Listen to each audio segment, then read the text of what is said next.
But now the NFL has to deal with COVID. The NFL, which plowed its way right through the NFL draft, like as if to say, what's going on? What? COVID? What are you talking about? No COVID.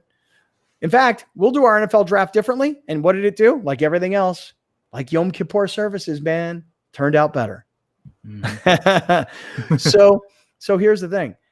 Now the Tennessee Titans, apparently they've got all these positive cases. Everybody says asymptomatic, but still positive nonetheless.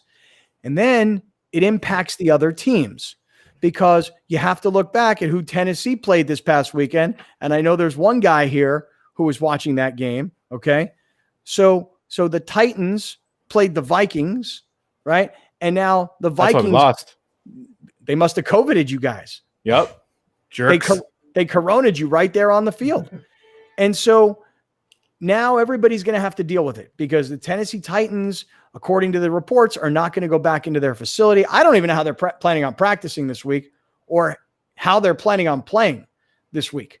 So look, this is it. This is now the NFL finally having to deal with this, and then the question becomes, you take 45 or 50 guys, you put them on a football field. They all hit each other and touch each other and sweat on each other and hug each other after the games. And coaches pull down their masks so they can talk to referees. And players aren't wearing masks on the sideline. They're breathing heavy and they're sweating all over each other.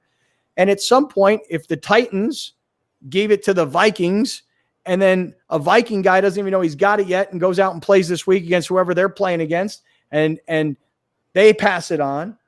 The point is, whether it's college football, baseball, whether it's MLS soccer, NBA basketball, whatever it is, every sport has been impacted by COVID thus far. And the only impact on the NFL thus far has been no preseason, no getting together to scrimmage. The actual season started right on time. They didn't push it back. They didn't delay it in any way. It all started on time.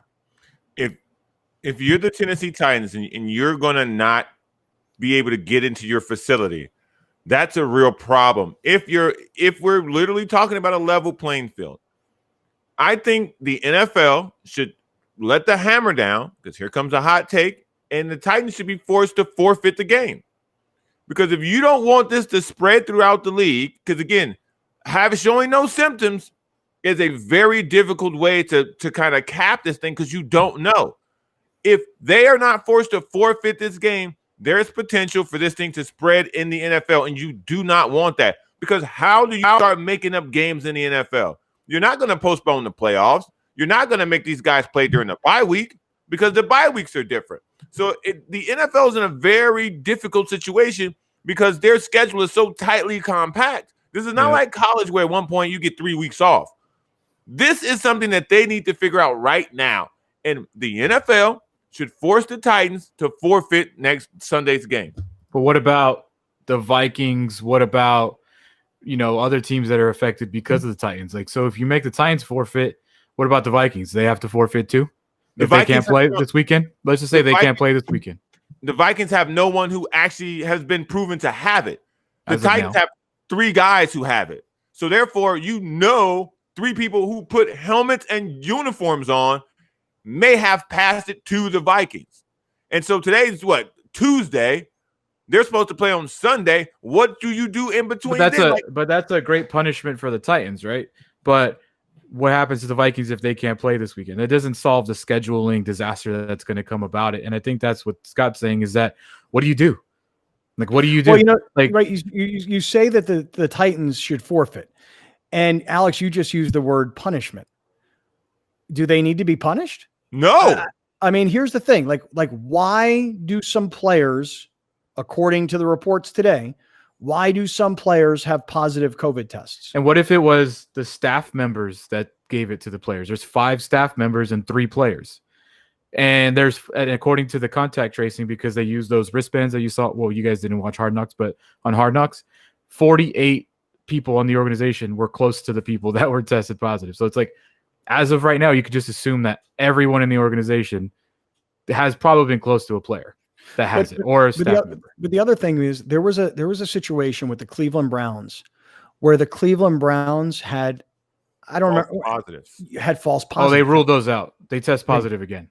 So they all were ruled out as false positives. All the false positives are ruled out. So they definitely have COVID. Okay. So look, so you use the word punishment. Should the Tennessee Titans be punished and have to forfeit a game because of their positive COVID tests?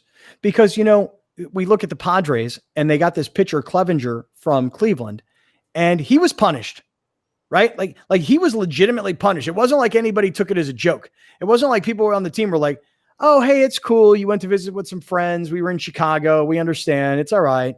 No, they were like, no. We're all making the same sacrifice here. You can't go do what you did. You're punished. You can't be around us. And then eventually they just got rid of him because of it. So do the Tennessee Titans need to be punished organizationally by forfeiting a game? By the way, I'm just looking at the schedule. So the Titans play the Steelers. So the Steelers are 3-0. Mm-hmm. So are the Titans. If the Titans are punished and have to forfeit, they're 3-1. The Steelers, without playing, get the 4-0. Yes. And that's a punishment for the Titans, but it's what's the opposite of a punishment? It's reward. Thank you. You guys both, because it wasn't enough to just say reward. You had to say it with a tone like, hey, idiot, reward. I heard it. And I deserve it. Yeah, John, you jerk.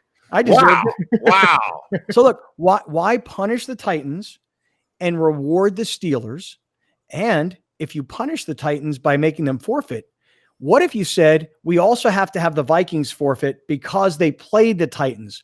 Why do they get punished? It was bad enough that they're embarrassing themselves every week, Alex, your team. Yeah, well, listen, just as a serious comment, I prefer the Vikings have to forfeit to the Texans and actually go lose to the Texans. So I'm cool with that.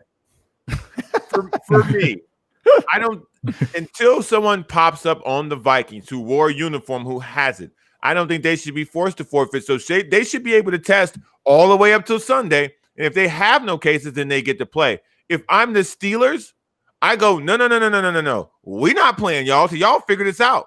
Y'all could even open y'all facility all week. We're not going to play y'all no football. Oh, my God. Ooh. Yeah. Anyways, while Browner clears his throat, here's the thing about the Titans, though.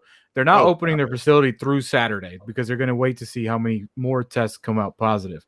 But let's just say it's only the 5 staff members and the 3 players. They're going to play on Sunday. Like if this is it, if it's just the 8, which is a lot, but if it's still just the 8, they're going to play on Sunday. Even if it's Ryan Tannehill, the NFL is going to make them play on Sunday if they only have 3 players test positive. Okay, let me ask you this. Are there any Steeler players? Because, players were able to opt out, and some players did, especially with the New England Patriots. But are there any Steeler players that say, okay, wait, 5 staff members, 3 players, those 8 people have been eliminated. Everybody else has been tested. I don't want to be on the field with those guys because even though they're all tested, is it possible that currently they're asymptomatic? Incubation period. Yeah. That's what I'm saying. If I'm the Steeler organization, I don't want to risk my guys going out there with guys who are passing it through that team. So they're going to have to take off full 2 weeks off this whole week and next week before we get this whole thing cleared up. And as a Steelers, I'm not rescheduling this game. I got things to do, man. Steelers don't have a choice, though. That's the thing, too. Like the Steelers, if the NFL is like, okay, well, you got this bye week here and this bye week here, we're gonna give the Titans a bye week now, and the Steelers are gonna get one. Like they don't have a choice. The NFL is gonna make whatever happen. But here's the problem: I don't think that this is gonna be the only case. Like in baseball, it wasn't just the Marlins. It was the Marlins, the Cardinals, who, by the way, both of them made the playoffs somehow. I just think like this is going to be a mess. They should even maybe invent, and this would probably screw up the 1 seed that's going to get a bye week. Maybe invent a week 18. Call it the COVID week. And if you miss the game, it's week 18. I agree. Yeah, but what if there's more? I mean, that's kind of the next part of it. What if there are more cases? Because I'm with you. I actually don't believe that they can contain this way. Look, I said from the beginning of the baseball season, how are you possibly going to take a traveling party, call it 50 people with the Padres, move them from San Diego to LA to San Francisco to Denver to Phoenix, et cetera? How are you going to do this? Move them into the state of Texas, go play in Arlington, go play in Houston. How are you possibly going to contain this in baseball. And I didn't think they could do it, but they did a much better job. I mean, other than the two organizations, which, by the way, you mentioned how both the Cardinals and the Marlins made it to the playoffs. This is what worries me. If I'm worried about one thing with the Cardinals, they played so many games in such a short period of time. They did not really have their full team together due to the COVID stuff that happened. And they might be playing well at the right time, together at the right time. Thank goodness the Padres got it together at the end of the year and won their last couple of games and saw Tatis hit a home run and start to feel good going into the playoffs. But I go back to the NFL and how are they going to possibly do this? You got 50 some odd players. You got 30 or so staff people. You got a traveling party of nearly 100. Okay. That traveling party goes home. I don't know about you guys, but I see people.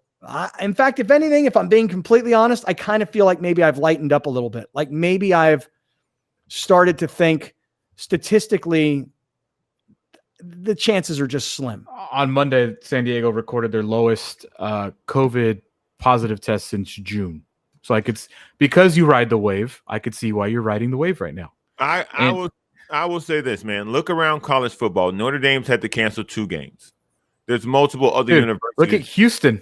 Right. They missed their first, 5 games already? Because for football, it was always going to be harder for football because there are too many alpha personalities being moved around for you to tell them, hey, when you go home, you can't have anybody over to your house. When you go home, you can't have friends. You can't have your boys over.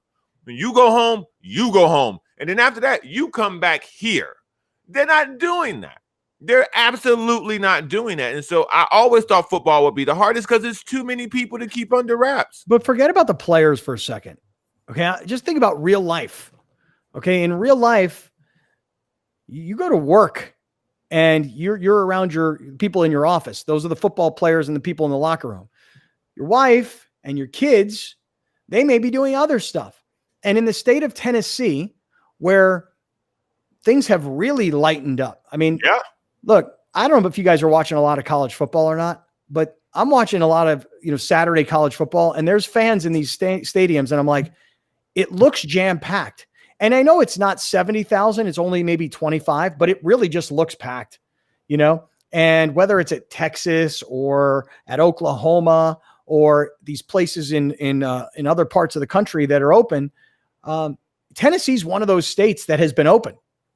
Mm-hmm. So it's no surprise that the Titans, to me, the players, let's say the schools are open. Let's say kids are in school. Kids are around other kids. They come home. Okay. And then there's dad. Dad's there. Hey, son, give me a hug. Hey, daughter, give me a hug. And then they go back the next day to the locker room and they're like, yo, my man, give it up. And you hug it out.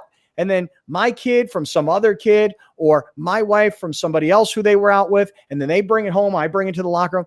In a state where things are wide open, it's not surprising at all, is it?